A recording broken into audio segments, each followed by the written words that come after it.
Hoje, um dia especial, dia de Nossa Senhora das Graças. E a maior graça que ela nos traz é o seu Filho Jesus Cristo. E nós queremos assim agradecer.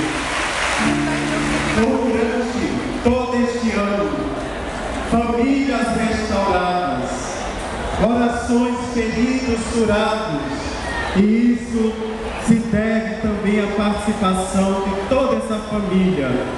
E nesse quadro Restauração, fica ligados em sintonia, em intercessão, principalmente com aqueles que estão ali para conduzir este momento tão importante para a nossa família.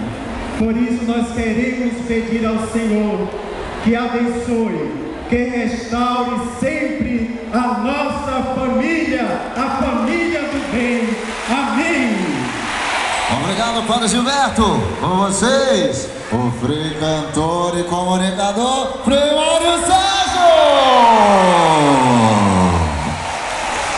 Louvado seja nosso Senhor Jesus Cristo. Eu quero ver uma onda começar de mão, daqui até lá. Será que vai? Já! Levanta a mão aí! Gente, obrigado pelo carinho, pela sintonia. Toda segunda-feira, começando o quadro Restauração, nós temos a responsabilidade de deixar um programa quente para os próximos que virão. Quem escuta aí o Restauração, levante a mão.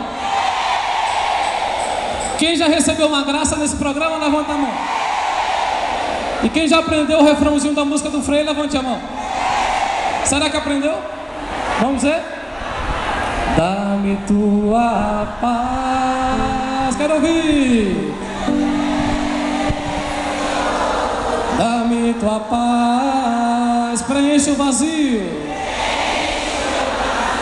do meu ser.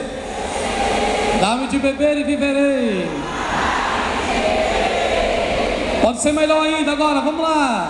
Dá-me tua paz. Juntos, meu Deus e meu Senhor. Preenche o vazio do meu ser. Dá-me de beber e viverei. Deus abençoe. Obrigado pelo carinho. Obrigado, Frei Mário Sérgio.